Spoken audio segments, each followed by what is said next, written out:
hati kami lewat firman-Mu. Jamah setiap hati kami ketika kami mendengarkan firman Tuhan. Kami berdoa ya Tuhan, Kau yang membukakan mata rohani kami, menjamah hati kami, melembutkan hati kami, sehingga firman yang kami dengar pada pagi ini itu boleh tumbuh subur dalam hati kami, sehingga kami boleh berbuah dan kami menjadi kemuliaan bagi nama Tuhan di tengah-tengah dunia ini. Terima kasih Bapa. Berbicaralah bagi kami di dalam nama Tuhan Yesus. Kami sudah berdoa. Amin.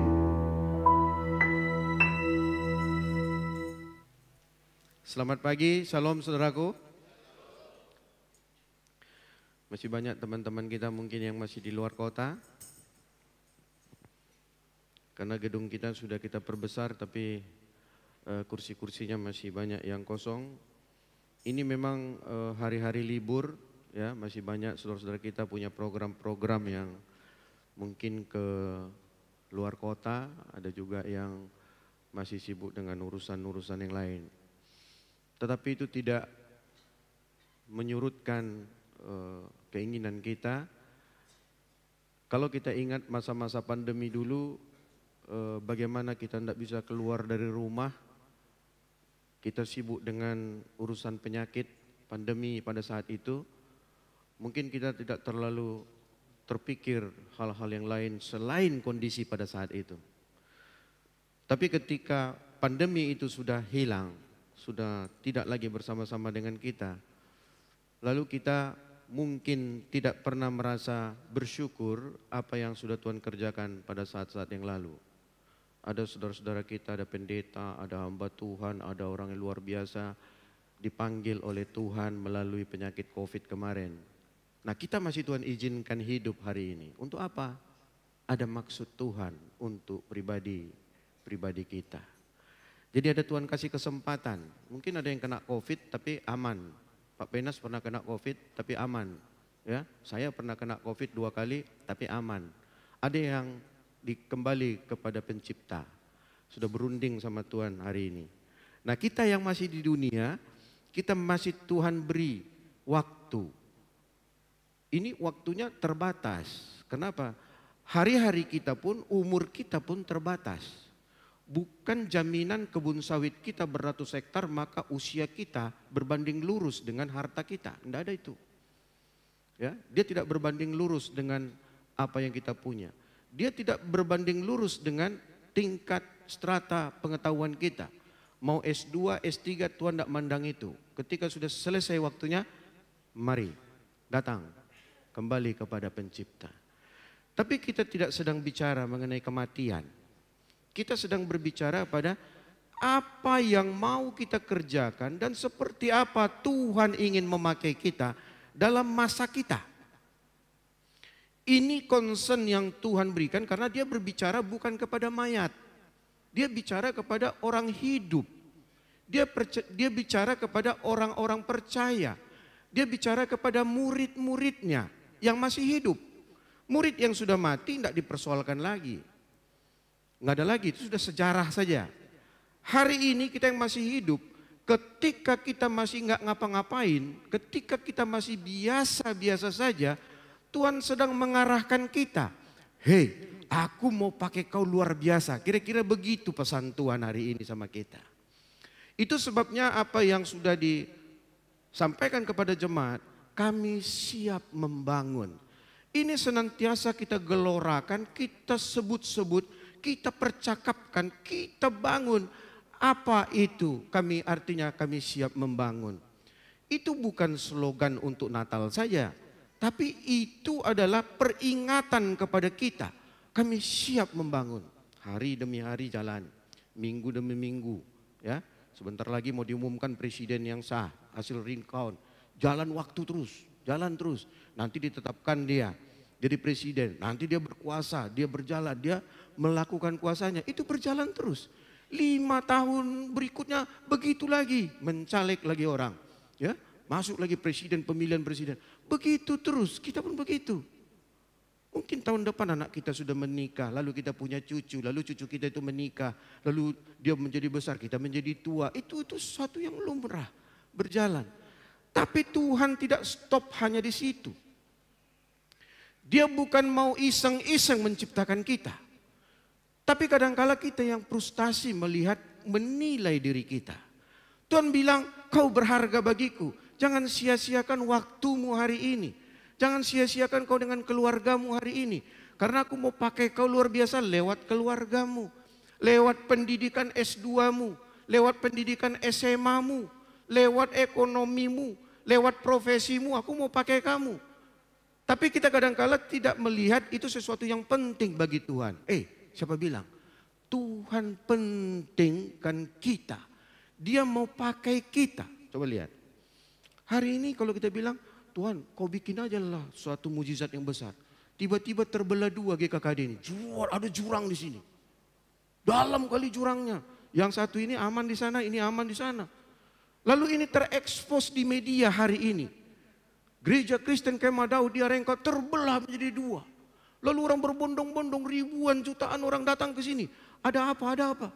Lalu kita bilang, Tuhan supaya semua orang yang melihat ini percaya, tutup lagi Tuhan lubangnya, kita bilang. Kan bisa kan? Supaya apa? Takjub orang semuanya. Tapi Tuhan tidak kerjakan seperti itu. Kita harus pergi ke desa-desa. Kita harus pergi ke penjara. Kita harus pergi kepada orang miskin. Kita harus pergi kemana-mana menceritakan bahwa Tuhan kau besar. Nah cara kita kan seperti yang spektakuler tadi lah. Tiba-tiba datang ke sini Tuhan 20 kilo emas. Jebret. Terus gimana ini? Terus gimana ini? Wah, aku yang perlu ini, aku perlu ini. Berebut kita. Padahal ini emas belum diapa-apain ini. Sudah berebut di belakang. Lari berebut ke sini gitu. Lalu kita bilang, Allah kita besar. Maka kita bagi-bagilah ini, bagi rata. Berapa yang hadir di sini. Kaya raya lah kita besok. Kan bisa Tuhan bikin seperti itu kan. Tapi enggak seperti itu cara Tuhan. Bisa seperti itu, bisa. Bisa. Kenapa enggak terjadi? Itu aja lah kita doain. Tuhan biarlah tiap jam datang 20 kilo emas di sini. Berlian berlimpah-limpah. Kan bisa begitu. Ya, tapi Tuhan tidak pakai cara seperti itu. Kita harus bekerja, kita harus berpeluh keringat. Ya, tapi Tuhan besar, Pak Peter. Iya besar. Tapi biarkan semua yang mau Dia berikan itu otoritasnya Dia bagaimana caranya memberkati kita. Amin. Jangan tanya, aku mau cara yang seperti ini Tuhan. Enggak. Kau mau cara ini besok 2 minggu lagi kau mau kupanggil. Ngapain lagi kau minta-minta itu kata Tuhan. Untuk apa itu? Untuk apa itu? Oleh karena itu Tuhan mau membuat suatu kita. Hei, berpikirlah, bersiap-siaplah. Karena aku menciptakan kamu di dunia ini. Ada tujuan kita masing-masing. Mau profesi apapun kita. Dia ada tujuannya untuk kita. Dia mau pakai kita. Kenapa? Karena dia memandang kita, kau penting bagiku. Nah kadang-kadang kita yang menganggap, aku gak terlalu penting bagi Tuhan. Siapa bilang? Kau aja gak pernah tanya sama Tuhan. Kalau di mata Tuhan, kita ini penting bagi Dia. Oleh karena itu pagi ini, kita mau bicara mengenai berdoa dan berpuasa. Bukan karena ini musim berpuasa. Ya, teman-teman kita yang Muslim berpuasa. Kita juga bukan bicara menu puasa. Pagi ini kita tidak bicara mengenai bagaimana cara berpuasa. Berapa lama berpuasa? Bagaimana apa bisa cungkil-cungkil hidung pada waktu puasa? Kita tidak bicara-bicara itu gitu loh. Kita bicara yang kuasanya, kuasa berdoa dan berpuasa. Apa korek-korek kuping, apa cungkil-cungkil apa segala macam. Itu batal enggak? Batal enggak dia? Batal. Oh itu najis katanya. Sibuk orang bicara kenajisannya gitu loh. Terus bukanya jam berapa? Nanti menunya apa? Oh nasi bungkus sudah disiapkan Ibu Lukas. Nasi bungkus.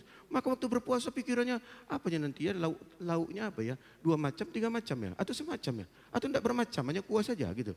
Itu yang dipikirkan gitu loh. Artinya orang sibuk hanya pada fisiknya puasa. Kita kira kalau kita udah haus sekali kita, itulah rohaninya kita udah berpuasa sudah sah kali lah ini. Kenapa? Udah lapar kali aku. Sudah haus kali aku gitu. Mari kita buka. Di dalam firman Tuhan, sebelum kita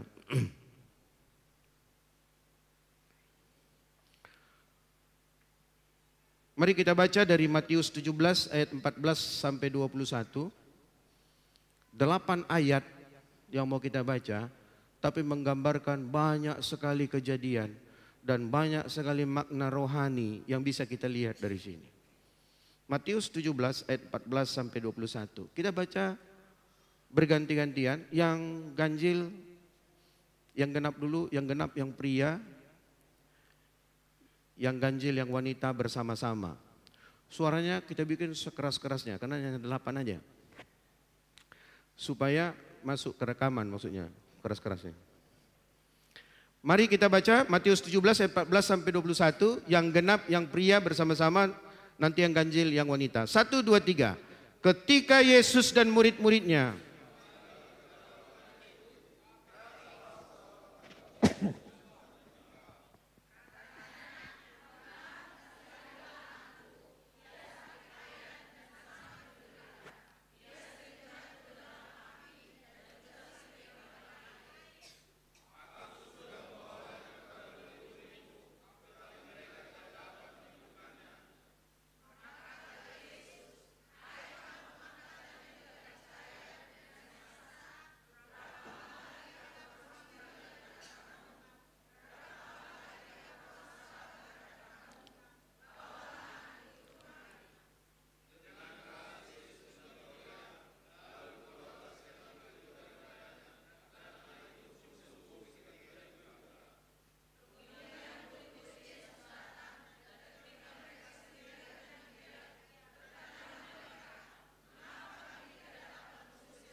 perikop ini, 8 ayat ini bicara banyak kejadian, banyak hal. Ayat yang terakhir yang dikatakan di sini, jenis ini tidak dapat diusir kecuali dengan berdoa dan berpuasa. Satu kalimat ini saja di terakhirnya dijelaskan bahwa jenis ini, maksudnya jenis penyakit itu, ayan tadi itu, tidak bisa diusir kecuali dengan berdoa dan berpuasa. Tapi ayat 14 sampai dengan ayat 20, dia cerita di situ masalah iman. Itu sebabnya pagi ini judul kita adalah berdoa dan berpuasa sebagai terobosan iman. Dalam konteks kita masih membicarakan masalah iman, di sini ada dijelaskan bahwa berdoa dan berpuasa. Itu yang mau kita dengarkan. Karena apa? Karena iman itu bukan hanya bayang-bayang. Iman itu bukan hanya sesuatu yang iman berarti iman. Kata-kata itu yang harus didengung-dengungkan, bukan. Bukan itunya. Nanti kita lihat. Seperti apa dia? Di ayat 14 dikatakan, ketika Yesus dan murid-muridnya kembali kepada orang banyak itu, tadinya Yesus di tempat lain. Lalu dia peduli datang. Ini sifat pelayanan Tuhan Yesus. Dia tidak menghindari keramaian, tapi dia mau datang kepada keramaian. Dia bukan mau mencari popularitas. Dia bukan sedang berkampanye. Dia bukan mau mencari posisi dia di dunia. Tidak. Tapi dia berkepentingan untuk datang kepada kelompok-kelompok besar orang. Untuk mengatakan apa? Dia sebenarnya hanya mau menyatakan bahwa Allah itu besar gitu loh. Allah itu berkuasa. Jadi ini dalam hari-harinya dia jalani pergi ke satu tempat, pergi ke tempat yang lain. Dia bicara kepada banyak orang, kepada kelompok orang. Dia hanya menceritakan Tuhan itu besar, Allah itu besar. Ini yang dilakukan oleh Tuhan Yesus. Kalau kita lihat rentetan cerita perjalanan Tuhan Yesus, kita mikir kapan Tuhan Yesus tidak pernah dibilang Yesus mandi, lalu dia duduk-duduk ngerokok, ngopi gitu ya. Enggak ada. Enggak dijelaskan di sini. Kenapa? Itu semua memang penting, tapi tak perlu diceritakan di sini. Yang mau dia ceritakan adalah ada satu yang spektakuler, yang luar biasa, yang dibutuhkan dunia. Inilah yang diperbincangkan. Hei, kita yang hidup hari ini dibilang ada kuasa Tuhan yang besar. Tapi saking seringnya itu diperkatakan, kita tidak melihat lagi Allah yang besar itu betul-betul besar. Karena apa? Tidak pernah kita rasakan di hidup kita. Tidak pernah kita rasakan di keluarga kita. Jadi kita tidak merasa bahwa Allah itu besar. Sementara Yesus dalam zaman hidupnya, dia bersama-sama dengan muridnya, memang dia melakukan hal yang lain. Ya, mungkin bukan Yesus yang pergi ke pasar, mungkin bukan Yesus yang pergi memasak nasi, masak lauk. Ada timnya dia yang lain. Tapi yang dia kerjakan apa? Karena keterbatasannya hidup dia di bumi, dalam programnya, proyeknya Allah, maka hal-hal yang penting disampaikan kepada orang-orang pada zaman itu, inilah yang dianggap sangat penting. Untung ada firman ini, kita bisa melihat, oh Tuhan Yesus dulu pernah dengan murid-muridnya.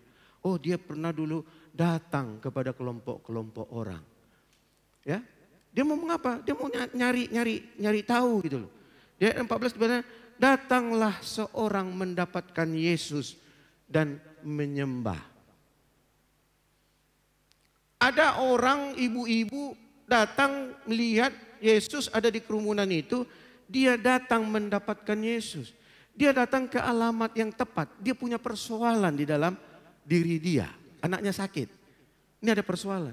Hari ini kita punya persoalan semuanya. Cuma kita tidak kasih tahu aja apa persoalanmu. Aku persoalanku anakku. Oh aku lain, persoalanku mertuaku. Waduh katanya. Oh aku lain, aku persoalanku ekonomiku. Aku persoalanku apa? Kesehatanku.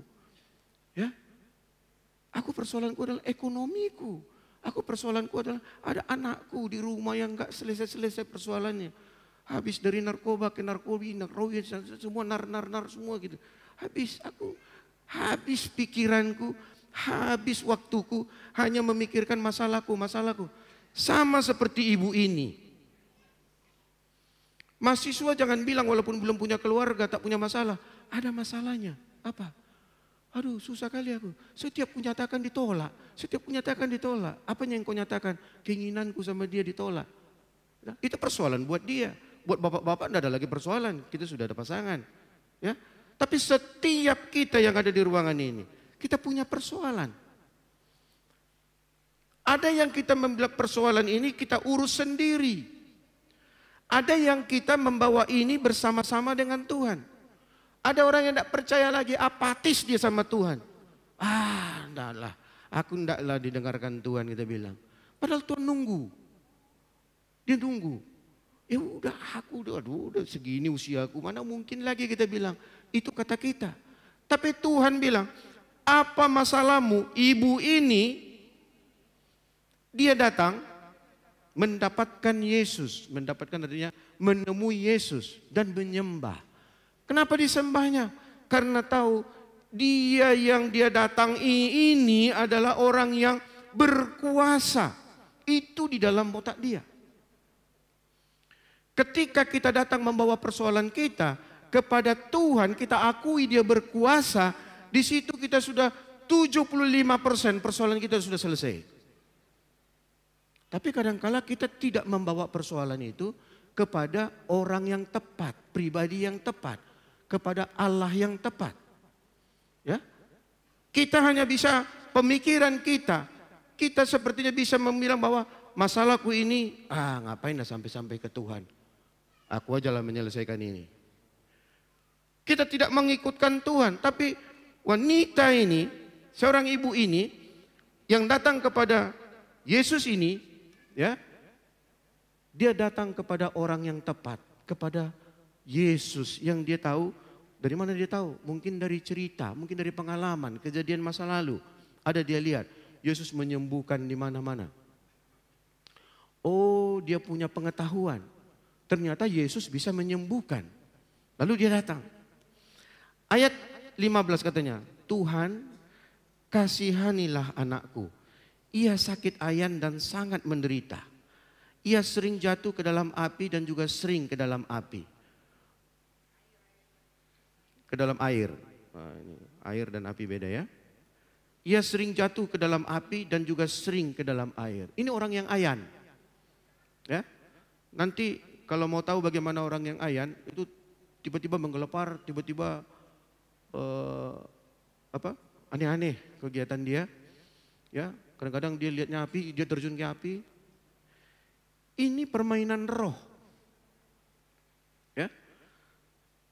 Ini salah satu contoh dinyatakan bahwa ada satu penyakit yang berbahaya, ya. Di akhir ayat ini dijelaskan bahwa jenis ini tidak dapat diusir kecuali dengan berdoa dan berpuasa. Nanti kita lihat di mananya doa dan puasanya gitu loh. Tapi ada satu kejadian ini dikatakan bahwa penyakit ini sudah menyengsarakan orang itu. Mungkin hari ini kita tidak penyakit ayan. Tapi apa? Ada penyakit rohani lain yang ada di kita. Ya. Mungkin kita ini orang yang sulit sekali merendahkan hati. Kita sulit sekali menghargai orang. Mungkin kita sulit sekali untuk bisa menerima keberadaan orang.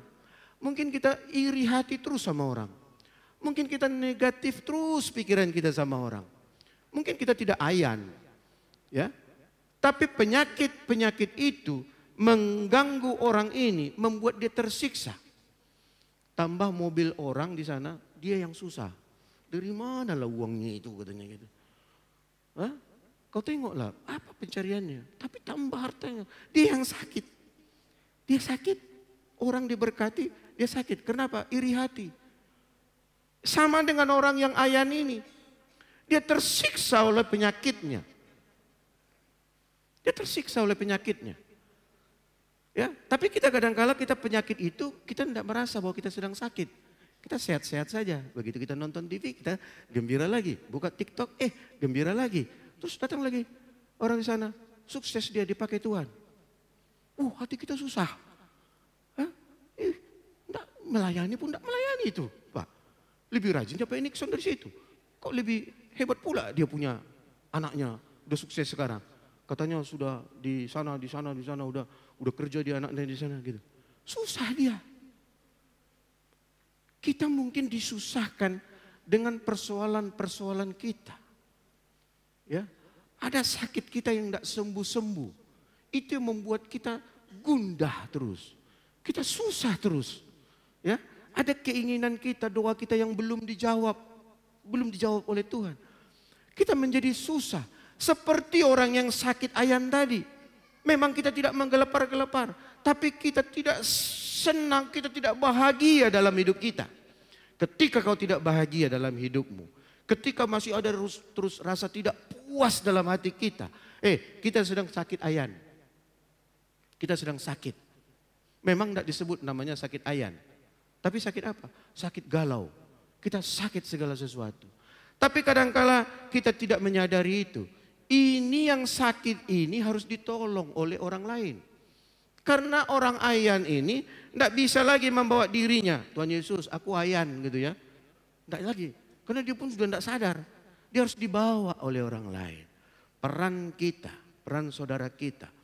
Teman-temanmu di satu rayon. Bisa menjadi fasilitator. Membawa penyakit-penyakit kita kepada Tuhan. Amin. Itu sebabnya jangan tinggalkan perhatian kita kepada saudara kita. Itu sebabnya dibuat rayon. Rayon itu bukan untuk tempat merayakan ulang tahun saja. Bukan berarti tidak bisa nanti ya. Nanti masa merayakan ulang tahun di rayon, nanti tidak enak, tidak alkitabiah. Tidak bisa. Tapi jangan hanya membicarakan itu. Jangan hanya membicarakan arisannya. Jadi kapanlah kita ke Pondok Bambu sana. Jadi kapanlah kita ke Sungai Lilin. Jadi kapanlah kita ke sana. Di rayon dibicarakan bagaimana orang kau sakit apa. Diagnosalah di situ. Mungkin kita masih bisa ketawa, ketiwi sama kawan kita. Tapi dalam hati kita sudah bobrok, sudah rusak sekali. Kita sedang sakit. Ketika Tuhan bilang ini perlu diobati. Mari kita bawa saudara-saudara kita. Pelayanan GKKD ini pun ini disediakan untuk mengobati orang-orang yang sakit rohaninya. Supaya apa? Nah, kembali lagi tadi. Karena Tuhan mau pakai kita yang sakit tadi, mau dipakai juga oleh Tuhan. Oleh karena itu, pedulilah kita untuk bisa melihat ini saudara kita, ini sombongnya luar biasa. Ada orang yang sudah sombongnya luar biasa, tidak menyadari bahwa dia sombong. Orang malah dibilangnya, sombong kali dia itu, padahal dia sendiri sombong gitu. Pelit kali dia itu, pelit kali, tidak terminta uangnya itu. Padahal duitnya sendiri pun begitu gitu loh. Dia tunjuk orang. Ya. Nah, hari yang begini, sifat-sifat yang seperti tadi pun, itu harus diusir dari kita. Jadi jangan kita hanya melihat penyakit fisik, umpamanya matanya satu. Wah ini udah jelas kan, terdeteksi kan, oh ini buta. Ya. Ini buta, oh lalu orang jalan dengan ini lumpuh kita bilang. Kan nampak dari fisiknya. Kalau secara rohani tidak kelihatan. Saudara mungkin bisa bilang di sini, puji Tuhan. Saudara bisa berkhotbah begini. Tapi di dalam hatinya ada yang mau Tuhan bongkar penyakit itu. Yang kita tidak mau. Bukan kita kadang-kadang tidak mau. Tapi kita tidak sadar bahwa itu penyakit. Yang membuat kita tidak pernah sampai kepada keinginan Tuhan mau bikin apa sama kita. Kenapa? Kita memelihara penyakit. Sehingga kita tidak pernah sehat. Ketika kita tidak pernah sehat, kita tidak pernah mengimpartasikan itu kepada orang lain. Ketika kita datang sama orang, benci aja orang sama kita. Kenapa? Rohnya tertransfer. Ya, karena pikiran kita pikiran-pikiran yang jahat. Ini penjina. Begitu dekat sama orang, bicara porno aja terus. Porno, ketawa, senang orang kalau bicara porno. Karena dia ini, kehidupan dia ini dipenuhi dengan pikiran-pikiran porno. Nah, berbeda dengan orang yang dipenuhi dengan kuasa roh Tuhan. Begitu kita hadir dengan dia, sepertinya orang damai. Orang nyaman gitu. Ketika kita mau bicara, aku perlu bantuan loh katanya. Bukan orang bilang, bantuan lagi. Langsung dia respect gitu loh. Bantuan apa? Lalu kita bertanya, apa masih ada orang seperti itu? Masih. Begitulah roh yang ditanamkan. Ketika sesuatu yang jahat dalam hati kita, kita sadari, itu mau ku rubah Tuhan. Minta tolong sama Tuhan. Itu hanya bisa diusir dengan doa dan puasa. Jadi tidak hanya penyakit ayan saja yang harus diusir dengan itu. Mari kita lihat lagi. Tadi saya bilang 8 ayat, tapi dia ada banyak cerita di sini yang Tuhan sedang ajarkan kepada murid-muridnya dan kepada orang-orang yang sudah percaya kepada dia. Aku sudah membawanya kepada murid-muridmu, tetapi mereka tidak dapat menyembuhkannya. Aku udah bawa ke GKKD loh. Tidak sembuh-sembuh juga. Padahal katanya di GKKD itu bicara soal roh dan puasa. Lalu ada penyembuhan, ada mujizat, ada apa? Kita sendiri tak yakin Tuhan yang kita sembah hari ini adalah Tuhan yang besar. Karena apa? Karena penyakit di kita pun tidak bisa kita usir. Kita menjadi tidak yakin bahwa Tuhan mau membuat kita besar karena tidak pernah terjadi mukjizat lagi di dalam pelayanan kita. Tidak pernah lagi. Sementara Tuhan itu menginginkan supaya semua murid-muridnya itu mampu melakukan mujizat-mujizat. Mampu menyembuhkan orang sakit. Jadi di dalam pemikiran Yesus, dia mengajari itu bawa muridnya untuk menyembuhkan orang. Bukan berarti seterusnya bahwa Tuhan menginginkan Yesus yang tampil. Dia mau pakai muridnya ini, tapi belajar dulu nih. Lihatlah ini. Karena dia akan menyelesaikan banyak persoalan. Tidak hanya sakit penyakit. Nah, tapi di dalam kerumunan yang lain, dia datang. Tuhan Yesus datang. Pada apa? Kepada banyak orang. Dia mau tunjukkan kepada orang-orang ini. Lihat nih murid-muridku. Ya, dia bicara kepada alam. Redalah angin ribut. Reda kan? Itu hanya dengan kata-kata. Pelajaran itu mau disampaikan Tuhan bahwa ada kuasa yang bisa meredakan itu. Nah, murid kan lihat itu. Tapi mungkin murid nyaman mungkin di situ. Oh, ada Tuhan Yesus. Gak usah lagi kita ngapa-ngapain. Padahal maksud Tuhan pada saat itu, Tuhan ingin supaya apa? Supaya murid-muridnya ini menangkap satu pelajaran ketika Tuhan Yesus tidak ada lagi bersama-sama mereka. semua yang sudah dijanjikan Tuhan itu boleh terjadi. Terjadi dia. 2000 tahun yang lalu ada banyak mukjizat terjadi. Air jadi anggur. Itu pernah terjadi. Itu bukan hanya catatan sejarah. Tapi itu mau ditunjukkan kepada kita pada generasi sekarang. Bahwa Yesus pernah melakukan mukjizat itu. Untuk apa? Untuk memuliakan, untuk membesarkan, untuk mengagungkan, untuk memasyurkan nama Tuhan. Pada zaman itu. Pada zaman itu terkenal itu. Perjamuan di Kana. Air menjadi anggur. Nah, kalaulah itu terjadi pada hari-hari yang seperti ini. Ya, mungkin bukan hanya air jadi anggur. Itu hanya menunjukkan ada sesuatu mukjizat terjadi. Kalau orang dari sakit menjadi sembuh, itu mukjizat terjadi. Di alam raya, Tuhan menunjukkan dia berkuasa di situ. Dalam bidang ekonomi, murid-muridnya waktu berlayar, nelayan, lemparkanlah jalamu. Wah, lalu dilemparkannya, diikuti firman Tuhan. Mereka mengambil banyak sekali ikan-ikan dengan berbagai jenis. Apa yang mau tunjukkan? Bahwa dia berkuasa memberkati kita. Lalu orang buta, orang lumpuh, orang sakit apa? Disembuhkan. Ini satu kenyataan menunjukkan bahwa Allah berkuasa itu yang hari ini pun bisa terjadi lewat kita. Amin. Tapi kan kenyataannya di dalam zaman Tuhan Yesus kemarin itu bahwa ada orang sudah dibawa ke murid Tuhan Yesus tidak sembuh. Wajar gak muridnya nanya, ini kenapa ya? Ini kenapa? Tuhan Yesus punya jawaban. Coba lihat di ayat 17. Maka kata Yesus, hai kamu angkatan yang tidak percaya dan yang sesat. Berapa lama lagi aku harus tinggal di antara kamu? Berapa lama lagi aku harus sabar terhadap kamu? Bawalah anak itu kemari. Mendengar informasi bahwa murid-muridnya tidak bisa menyembuhkan penyakit yang ada pada saat itu. Ya Tuhan bukan bilang begini, Yesus tidak bilang begini. Oh iyalah harus akulah di sini, tidak dibilang Yesus gitu. Ya, waktu dilaporkan orang, Tuhan Yesus, kami udah bawa ke muridmu, tapi tidak sembuh. Oh iyalah gurunya kan aku, harus aku itu, tidak bilang Tuhan Yesus begitu. Tapi dia menyalahkan muridnya. Ya, dia sedih. Kenapa?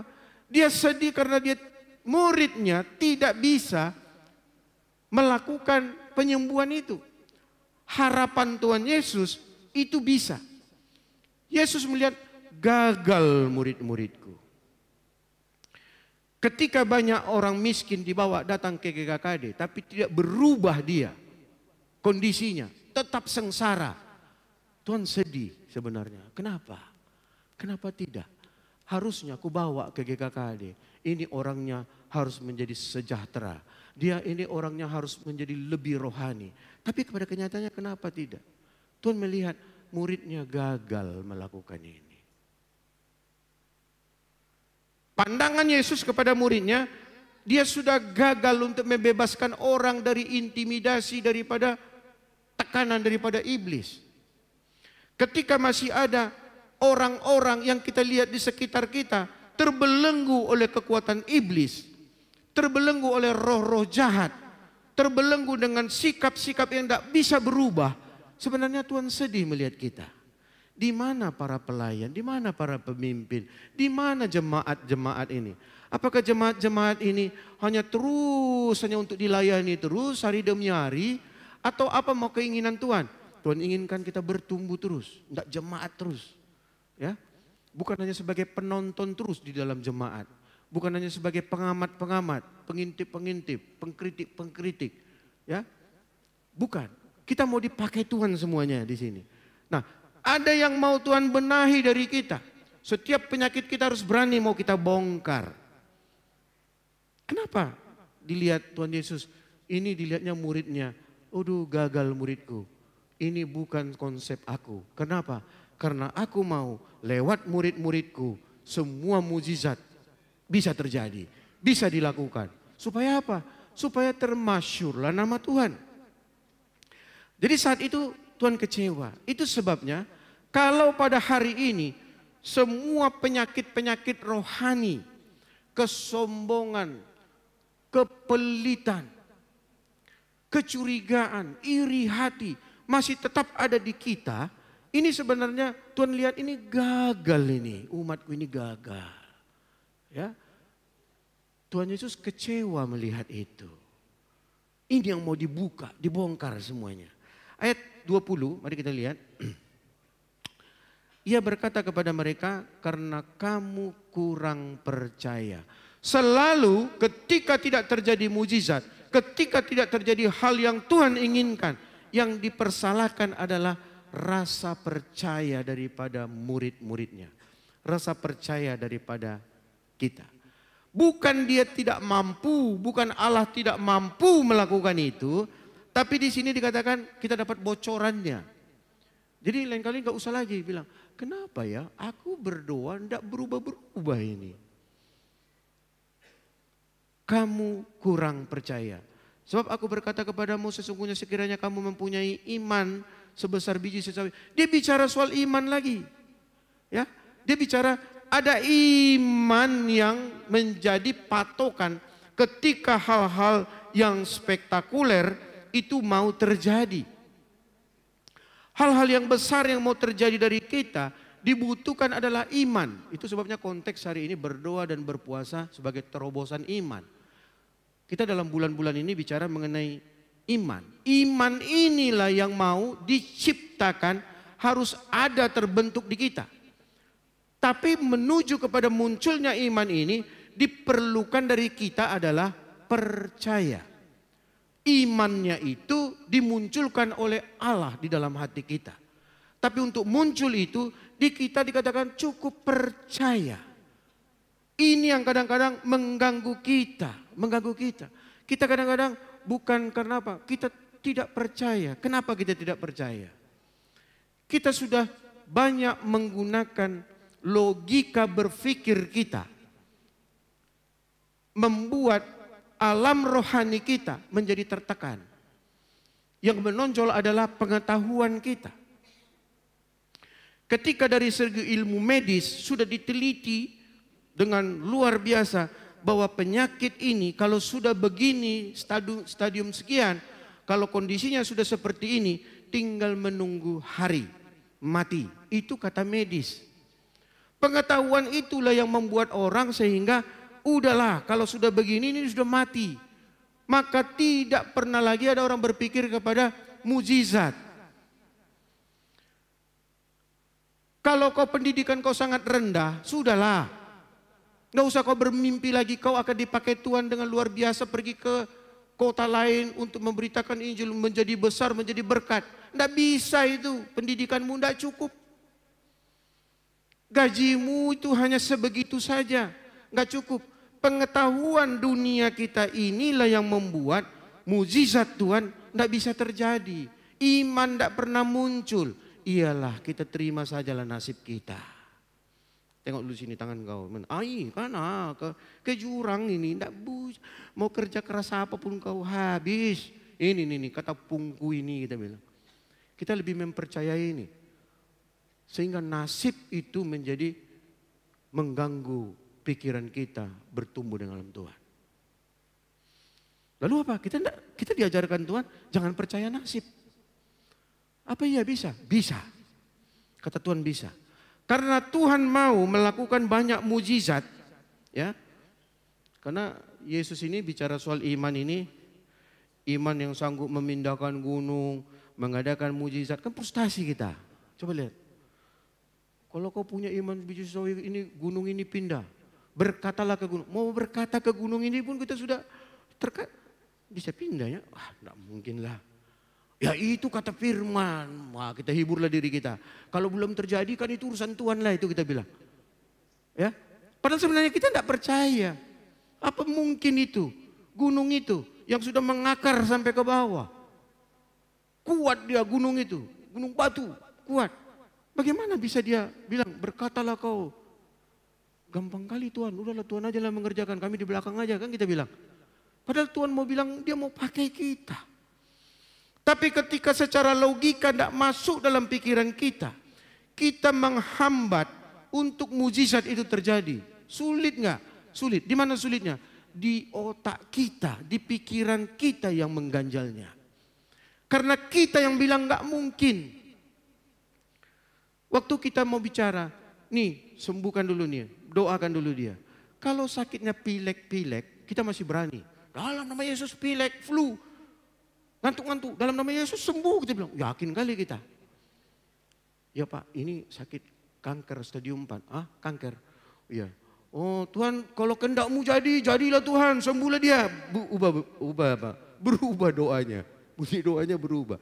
Kenapa? Menunjukkan kita nggak kuat kita. Percaya kita nggak cukup untuk itu. Akhirnya iblis bilang, ah, memang sanggup kamu mengerjakan ini? Oh iya, aku nggak pelayan, aku sebenarnya, aku jemaatnya aku. Yang pelayan itu Pak Enikson itu pemimpin itu. Aja Pak ini aja. Nah, kita tunjuk orang-orang lain. Kenapa? Padahal Tuhan mau pakai kita. Hal-hal yang besar yang pernah Tuhan tunjukkan dalam zamannya, tidak pernah yang kecil-kecil. Orang jatuh dari sepeda datang kepada Tuhan, Tuhan luka ini Tuhan, enggak yang begitu-begitu yang dibawa. Ya, diceritakan kepada kita itu hal-hal yang besar yang dibawa kepada Tuhan. Hal yang spektakuler yang bisa dibawa. Bukan karena orang jatuh dari pohon, Tuhan dia jatuh Tuhan, bengkak-bengkak ininya, tolong sembuhkan Tuhan. Enggak dibawa seperti itu. Yang dibawa yang parah-parah. Ya. Separah apa penyakit kita hari ini? Itu yang peduli mau Tuhan sembuhkan hari ini sama kita. Tuhan bilang, aku mau melakukan mujizat itu. Tapi kau percaya? Tidak bisa. Ini kata Tuhan ginjalku sudah 12%. Apanya? Fungsinya sudah 12%. Kata siapa? Kata laboratorium. Awal bros. Fungsi hati kau sudah tinggal 50%. Sudahlah, kau tidak bisa lagi banyak makan ini, kau pantang semua itu makan. Jadi apa lagi? Air putih. Air putih pun tidak boleh banyak-banyak. Sudah bahaya kepada ginjal katanya gitu. Susah nggak itu? Susah. Akhirnya kita bilang apa? Nggak ada lagi pengharapan. Hari-hari kita isi buka YouTube. Apa obat bisa membuat fungsi ginjal sudah turun sekian persen. Sibuk dari situ. Lalu di-refer lagi kepada testimoni orang lain. Lalu ada orang jual obat lagi, herbal ini. Habis waktu kita mengurusin yang itu. Kita lupa bahwa kata Tuhan ada mujizat di sini. Tidak percaya lagi kita yang situ. Tidak percaya lagi. Kenapa? Dunia sudah menyodorkan yang seperti itu. Anda kencing susah, menetes-netes, ini herbalnya. Oh dari herbal itu ditunjuknya lagi kemana-mana. Tidak lagi, lupa lagi dia. Bahwa Tuhan bilang, ini sakit ini bisa kusembuhkan. Tapi kita nggak pernah mau datang sama Tuhan. Asik kita ceritakan, aku menetes-netes sekarang kencingku nggak lancar lagi. Gitu. Itu bahan rayon di situ. Tahu saudara-saudara, aku udah seminggu kurasakan begini gitu. Tidak lagi menceritakan kebesaran Tuhan dalam rayon. Kau sakit apa? Sakit gini. Ayo, karena kau sakit itu yang kita keroyok rame-rame. Karena kata Tuhan, ini bisa diusir dengan doa dan puasa. Lalu bersepakatlah rayon itu bilang, apa penyakitmu? Aku nih, ekonomi kami ini susah terus. Ada aja kerugian. Besoklah ditabraklah becak kami. Besok ban kami pun bocor. Aku cari kerja ke sana kemarin tidak bisa. Istriku tidak bisa diatur. Ngomel-ngomel terus. Suaminya pun malas-malas terus. Hanya di rumah-rumah terus. Bilang bahwa kita mau besar, mau kaya, mau apa. Kerja pun tidak mau kita bilang. Itu saja kejadiannya. Kalau sudah begitu, mari kita doakan. Begitu kata firman Tuhan. Jenis-jenis itu bisa diusir dengan doa dan puasa. Di rayon-rayon, kelompok kecil. Itu bilang berdoa. Coba lihat. Tuhan Yesus yang dia adalah Allah. Dia Tuhan. Waktu dia di bumi, dia tahu Allah Bapa yang mengutus dia ke bumi. Karena dia tahu mamanya dia pegang otoritas daripada Allah. Sebenarnya kan bisa lah dia, aku kan ini anak Allah. Aku diutus khusus nih, aku ngerti nih. Udah aku di dunia ini ya ngajar-ngajar aja seperti biasa. Enggak. Tiap pagi dia pergi ke Taman Getsemani. Dia berdoa di situ. Tiap hari dia berdoa kepada Allah Bapa. Ini menunjukkan dia aja yang sudah Tuhan pun menunjukkan contoh di bumi. Selama dia ada di bumi, dia tunjukkan sama murid-muridnya. Aku pun berdoa. Kita kadangkala kalau sesak kondisi kita datang berdoa. Mungkin otomatis air mata kita keluar. Tapi begitu happy semuanya, berjalan dengan biasa-biasa saja. Ya. Bulan habis, makan kita masih ada, uang masih ada di dompet, AC masih bisa jalan, mobil masih bisa berjalan, motor masih bisa jalan. Ya, masih cukup uang kita. Kayaknya enggak perlu Tuhan. Pohon sawit masih berbuah, bisnis masih jalan, kerjaan dari kantor masih ada. Semua dalam zona nyaman seperti itu membuat kita merasa Tuhan tidak terlalu perlu. Tapi begitu muncul ada gejala, agak-agak panas-panas di sini aku, baru datang sama Tuhan. Ya, agak keras-keras ku pegang ini aku, lu sakit gitu. Oh, baru datang sama Tuhan. Ya, mulai bawa mobil, lihat kondisi di sana hujan lebat, jalannya licin, baru ingat Tuhan. Tapi ketika jalannya mulus, tol biasa, musiknya kencang ini. Kemana tujuan kita pergi bergembira malam ini gitu. Ya, kadang-kadang Tuhan dilupakan di situ.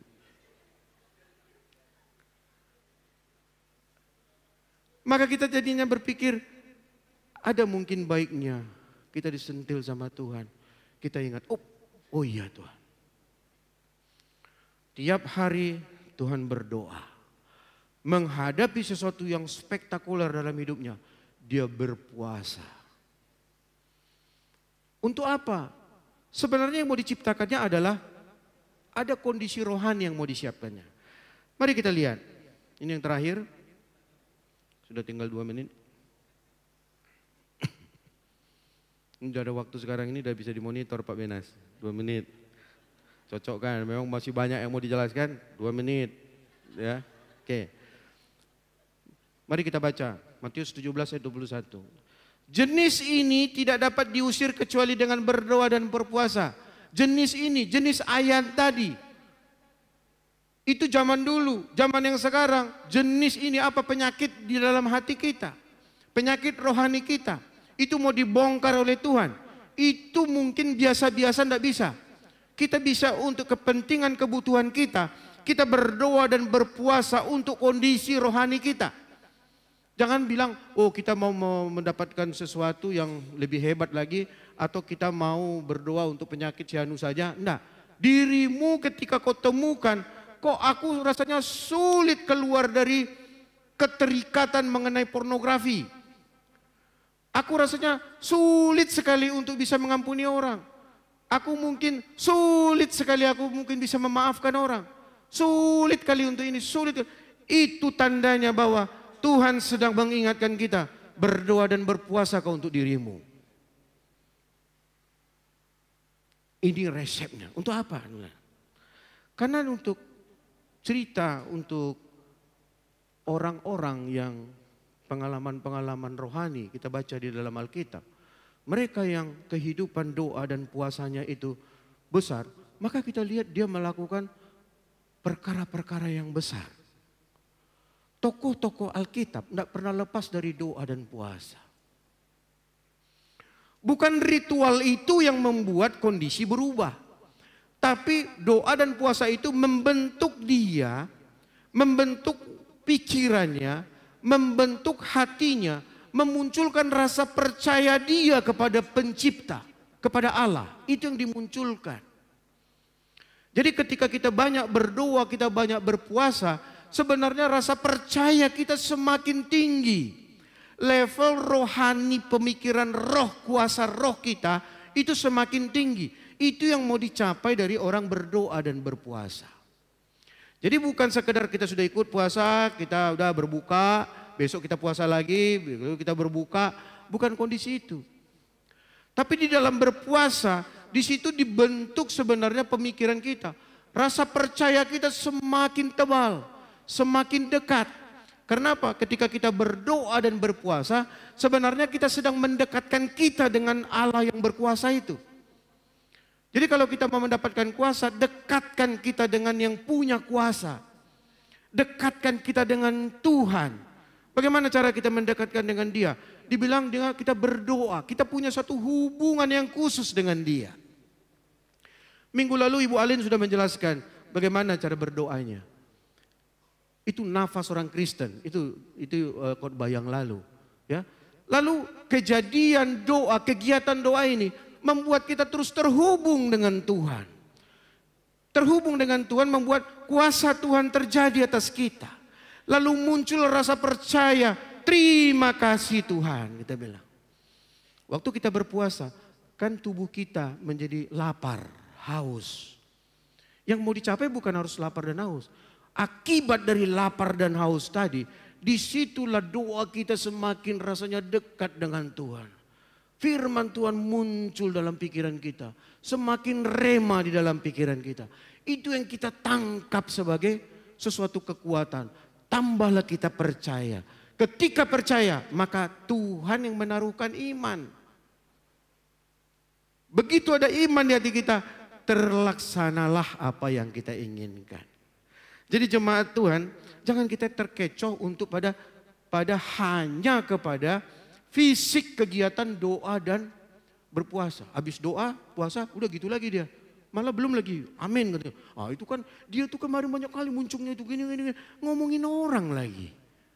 Tidak sadar dia, yang sedang didoakan ini adalah membuat kesatuan kita bersatu. Kita tidak sadar, kita kiranya doa, pokoknya sudah doa, sudah habis doa, udah habis. Lalu apa? Penilaian kita kepada saudara kita bukannya mau merangkul lagi. Tadi isi doanya, satukanlah hati kami Tuhan. Ikat kami dengan persaudaraan yang luar biasa. Tuhan curahkan sama kami. Membilang curahkannya itu pun kurang. Curahkan ke kami kasih-Mu Tuhan. Begitu amin. Kau tengok kan tadi kan. Aku ingat lagi lah minggu lalu dia ini. Beginilah dia sikapnya. Memang gak bisa berubah itu kita bilang. Kita tidak sinkronkan. Ketika kita berdoa sama Tuhan. Ketika kita ngambil waktu berpuasa. Sebenarnya kita sedang mengizinkan kuasa dan otoritas dari Allah. Itu ada kepada kita. Bagaimana doa dan puasa yang benar? Nah, ketika doa dan puasa itu disertai dengan kekudusan pikiran kita. Ini penting. Kenapa? Dikatakan dalam 1 Petrus 1:16, sebab ada tertulis, aku baca, kuduslah kamu sebab aku kudus. Jadi memang hari-hari kita, ketika kita mau datang berdoa dan berpuasa, keberadaan kita pun dikuduskan oleh Tuhan. Pikiran-pikiran kita yang menyakiti orang, pikiran-pikiran yang merendahkan orang, pikiran-pikiran yang membuat orang lebih rendah dari kita, ini terkikis oleh kita. Itu kita menguduskan pikiran kita. Lalu bagaimana supaya doa dan benar? Kita berpuasa di dalam roh. Puasa dalam roh itu begini. Dia tidak hanya berpuasa dan berdoa, tapi dia membaca firman. Dia membaca firman, lalu dia renungkan, penguatan muncul dari pembacaan firman. Jadi disatukan dia. Ketika orang berpuasa, kalau tidak ada berdoa, itu diet namanya. Ya. Dia berpuasa tapi dalam acara doa, dalam puasa itu nggak ada doa, nggak ada baca firman, ya.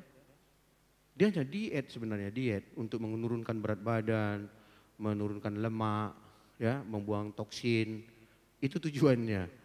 Tapi puasa yang Tuhan inginkan itu adalah ketika dia melakukan puasa itu, dia memperbanyak kapasitas doanya, dia memperbanyak untuk kondisi-kondisi yang secara rohani, merenungkan firman. Dia berbahasa roh di situ.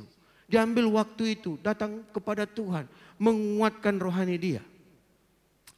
Itu yang dimaksudkan dengan berpuasa yang benar. Artinya apa? Kegiatan puasa yang sedang kita lakukan kemarin, kita teruskan. Kita teruskan. Tapi kita benahi bahwa kita, orang-orang yang berdoa dan berpuasa, kita menguduskan pikiran kita. Hei, tanggalkan semua. Apa kira-kira yang membawa kita kepada suatu hal-hal yang tidak percaya pada Tuhan? Apa yang mengganggu iblis menuduh-nuduh kita? Kalau ada sifat-sifat kita yang terbuka oleh Tuhan pada saat kita berdoa dan berpuasa, cepat-cepat kita perbaiki, cepat-cepat kita robah. Kalau kita tidak menjadi berkat sama orang, orang lain kok terlalu banyak kali kritik-kritik sama aku. Kita introspeksi diri kita. Lalu kita bawa sama Tuhan. Lalu itu terbuang oleh kita. Itulah kita sedang melakukan doa dan puasa yang benar. Kita mengizinkan Tuhan mengoreksi kita. Mengikis kita dari hal-hal yang tidak baik tadi. Supaya apa? Supaya pikiran kita dikuduskan oleh Tuhan. Lalu kita lakukanlah. Kita berdoa di dalam puasa tadi. Kita berdoa, kita berbahasa roh. Satu dengan yang lain menguatkan. Nah ini dilakukan terus menerus. Kita baca ayat yang terakhir. Mari kita baca sama-sama. Ini ayat yang terakhir. 1 Timotius 4 ayat 8. Dikasih tambahan 4 menit lagi. Kayak main bola ini sekarang. Perpanjangan. Ini yang terakhir.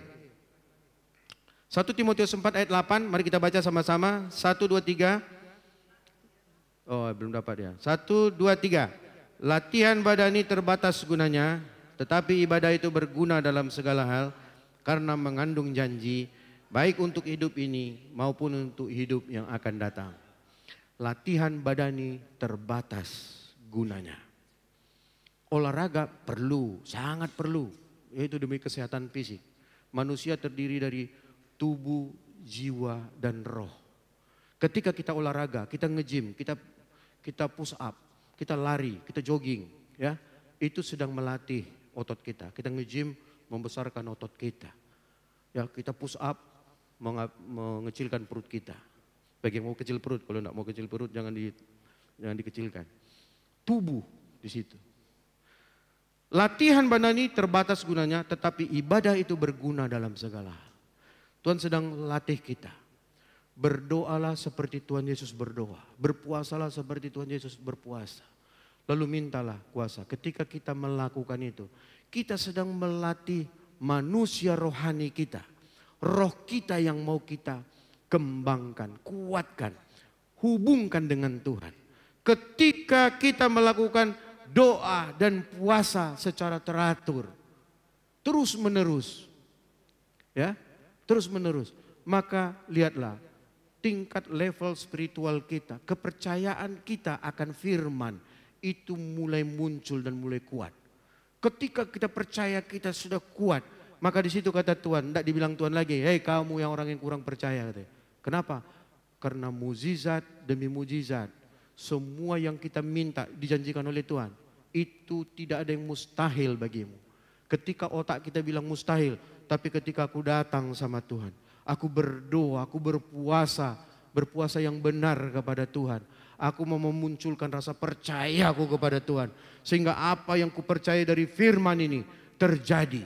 Apapun yang sudah Tuhan janjikan di sini, itu bisa kulakukan dalam hidupku. Amin. Jemaat Tuhan, mari kita tidak jemu-jemu untuk melakukannya. Mari kita latih terus. Di dalam rayon-rayon kita bahas. Ada bahan diskusi nanti kenapa sulit, kenapa jatuh bangun orang dalam doa dan berpuasa. Kenapa kita tidak terus bisa bersemangat. Itu bahan diskusi. Supaya apa? Supaya kita saling memberikan masukan. Oh aku kuat di sini. Caranya seperti ini. Oh aku juga lemah di sini. Begini menghindarinya. Sehingga secara korporat kita di rayon-rayon. Ini yang kita bicarakan. Sehingga kita bisa melihat apa yang sudah Tuhan janjikan. Bagi jemaat ini akan terjadi. Melalui hidup kita. Melalui kita dalam hari zaman kita sekarang. Kalau kita sudah mati nanti tidak perlu lagi semua itu. Itu untuk generasi kita yang akan datang. Tapi untuk hari ini kita perlu supaya aku bisa melakukan mukjizat Allah terjadi dalam hidupku. Mari kita berdoa.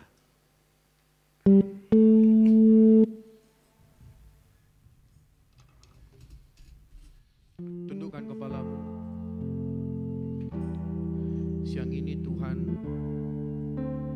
menginginkan kita melakukan banyak mukjizat. Ketika pikiran kita mengatakan aku belum mampu, aku tidak siap. itu bukanlah pikiran daripada Allah. Itu adalah pikiran iblis yang mencoba untuk meredam percepatan kemajuan kerajaan Allah di bumi. Iblis suka kalau kita tidak masuk dalam rencana dan rancangan Tuhan. Oleh sebab itu jemaat Tuhan, kita perangi dalam kehidupan kita. Ketika Tuhan menginginkan kita melakukan banyak mujizat, kuasa dan otoritas daripada Allah sudah diberikan kepada kita. Itu yang kita percayai, sehingga semua yang sudah Tuhan rancangkan di sorga terjadi di bumi. Karena demikianlah doa daripada Tuhan Yesus. Jadilah kehendak-Mu di bumi seperti di surga. Hal yang baik di surga sudah Tuhan rancangkan untuk kehidupan masing-masing kita.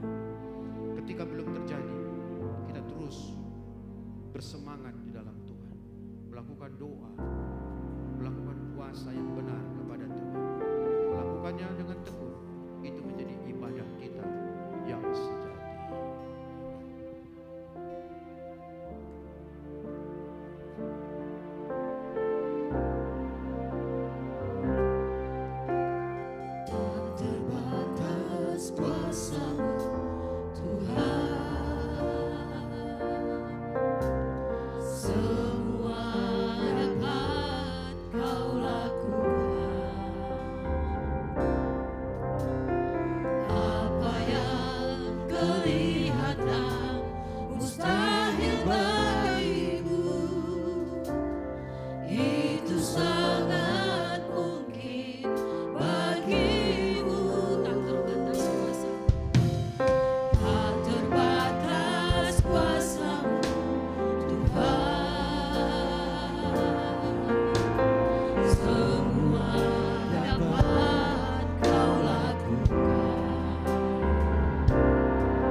Hanya membutuhkan itu dari kami Tuhan, untuk kami boleh mempercayai setiap firman yang Kau sudah katakan.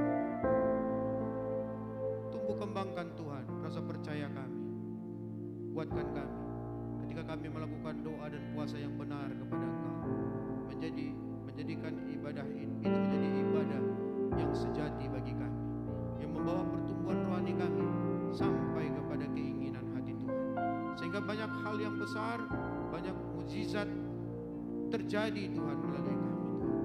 Agar semua yang kami kerjakan itu mendatangkan kemuliaan, nama Tuhan yang ditinggikan, nama Tuhan yang dipuji, nama Tuhan yang diagungkan melalui kehidupan kami di bumi ini.